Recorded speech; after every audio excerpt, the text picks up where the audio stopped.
Hi and welcome to this devotional video from Open Door Church, Sunbury. And today's video is about friends.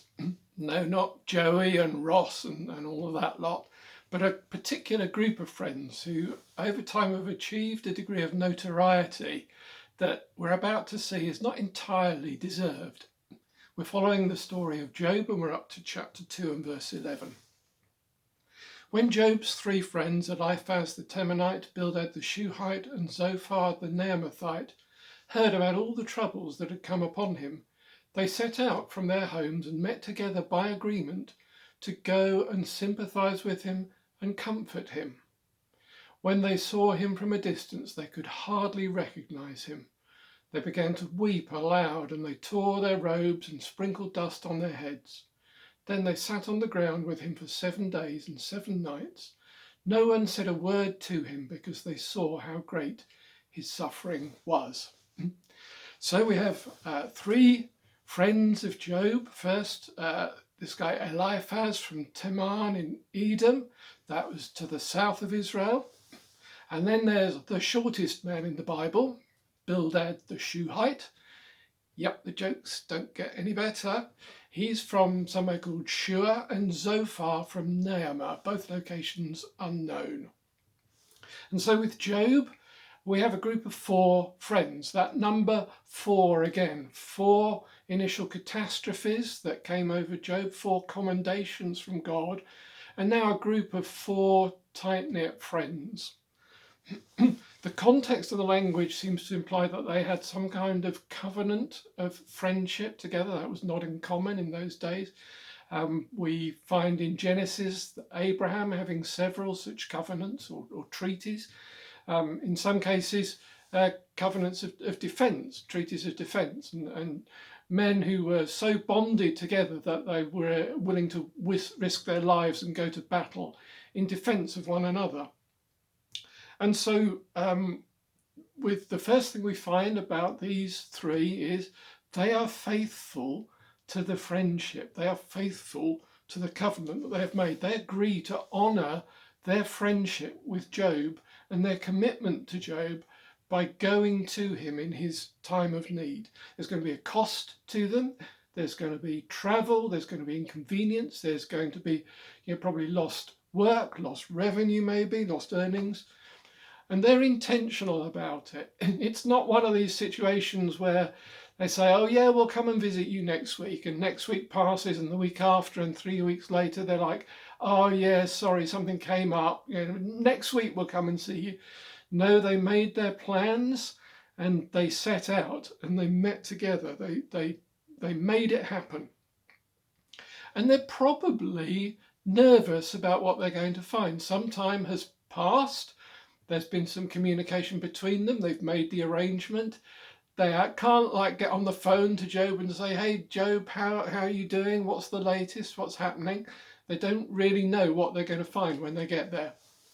I remember just a few years ago when my father was in the last few months of living at home on his own, and he was becoming increasingly unable to care for himself. And I used to go around there too, sometimes 3 times a week, and I never knew what I was going to find.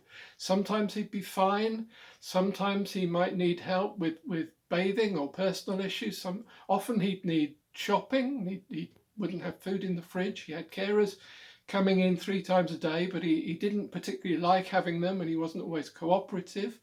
And sometimes on more than one occasion, I found him so unwell that there was nothing I could do except call an ambulance. And I became nervous about going around there, to see my own dad, because I just didn't know what I was going to find when I got there. And it's the same for these guys.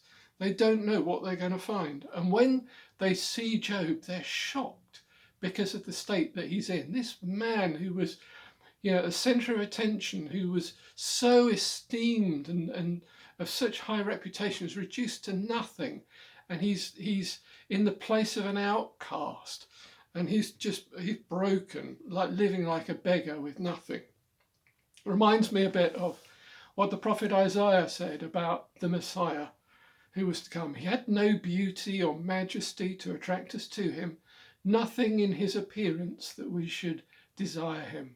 fulfilled, of course, in the person of Jesus, whom Job in many ways typifies. And so they overcome their feelings, their emotions, and they go.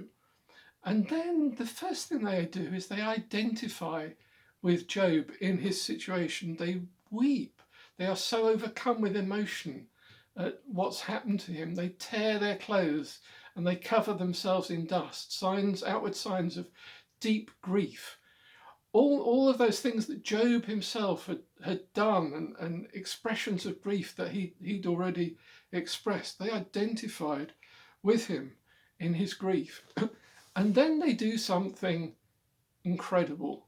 They do something truly remarkable and phenomenal as an act of friendship. They sit on the ground with him in the ash heap, in the dust. They just sit with him and they be with him for a week, 7 days and 7 nights. They're just there. That is true friendship, isn't it? What a remarkable act of standing by somebody in their time of need. True friendship and true friends. I remember a few years ago when a whole area of my life had fallen apart, really, and I was I was kind of broken, and the people whom I regarded as my friends had mostly washed their hands of the situation, were not terribly available for different reasons. And I was introduced to a guy called Chris, and Chris had been through a similar situation to me in some ways. And Chris made himself available, and every other week for a few months, and less frequently after that, I'd go around his house by arrangement, and we'd go out for a beer and we'd just talk. And sometimes we'd talk about the situation, and I might talk about what I was going through. He might talk about what he'd been through. Sometimes we just didn't even touch on that, and we were just there as friends and brothers and just chatted. And it was so redemptive, and it was one of the things that kept me going and helped me to kind of process the situation, and that gave me grace and enabled me not to be totally broken down by it, as you know, a couple of guys I know who've been through similar things were. And so I'm so grateful for that.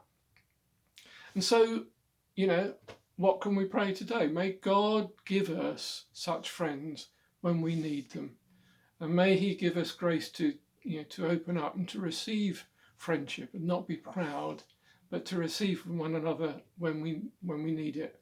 But may God also give us grace to be a friend to those who need that kind of friendship, because friendship is kind of one of those things that's easier to receive than to give sometimes. May we not be, as one of my former managers said a while ago, there are some people who make promises and they mean well, but it's never going to happen.